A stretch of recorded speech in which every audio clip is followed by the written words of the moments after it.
Welcome, I'm Samantha. And I'm Ty. And we're the Myth. Nuh-uh, Ty. I said we're not gonna call ourselves that.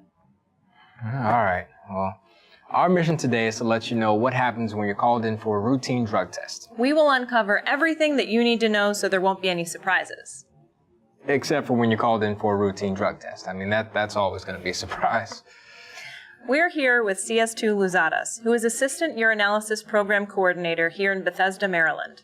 And he's gonna tell us what to expect when you're called in for a drug test. Welcome, Samantha and Ty. So, what's the first step when you're called to give a sample?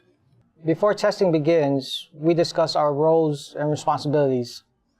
Today, CS2 Belilo is assigned the responsibility of being the observer. He's the witness to the entire specimen collection process. Wait, what? You called him the observer? So, he watches everything that happens? Everything. We call that direct observation. We want to make sure that nothing is added to the sample.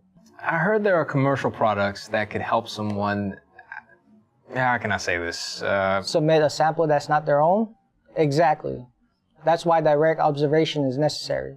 We also inspect the heads to make sure there is no one else there and nothing hidden. What's the first part of the collection process? They show us their ID and we ask them to remove their jacket and blouse. With the ID, we find the pre-printed labels with the UPC codes. Why codes instead of names? To keep the testing anonymous and secure. So what's next? The chain of custody. The chain of custody. So what's the chain of custody? The chain of custody is a documentation trail that shows where the sample has been at all times through the process. That helps ensure it wasn't tampered with. The chain begins with the sailor receives the bottle. They take the bottle, they inspect the bottle, and they're instructed not to blow into the bottle. The sample is held above the right shoulder by the sailor being tested, and the observer walks with the sailor to the head. And as you said, he stays with him the whole time, right?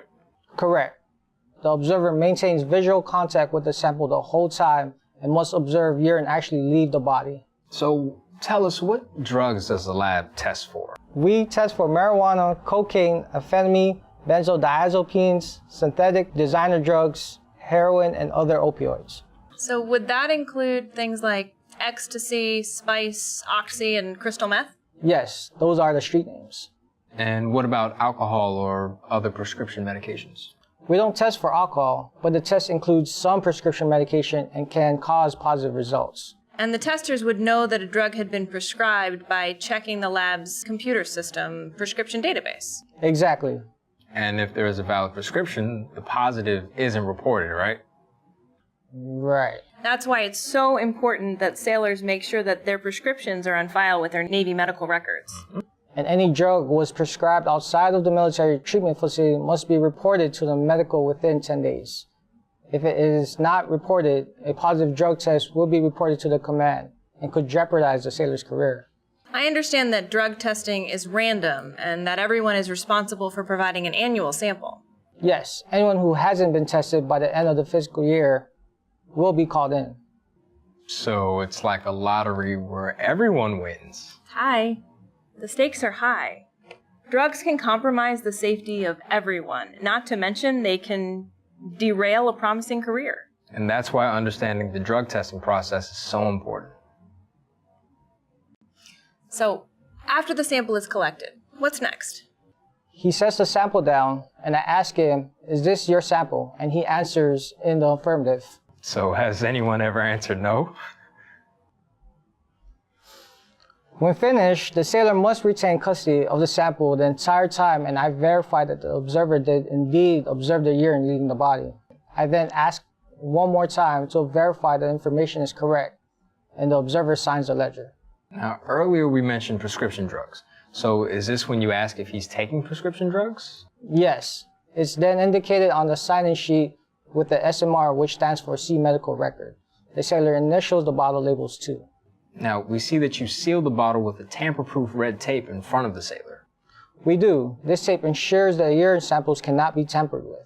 I bet there's a lot of red tape around here. Jokes are my thing. You call those jokes? This kind of red tape means the bottle is ready to go. All the day specimens gets packaged and sent out to one of the Navy labs. If it can't be sent out that day, it will be securely locked up and shipped out as soon as possible. And that's it? That's it. That's how we collect random urine samples. Oh, sailors, I guess you're in good hands. Really? Urine? Haven't heard that one before. Like urine. Well, when you gotta go, you gotta go. And we gotta go. Bye-bye. Thanks, everyone.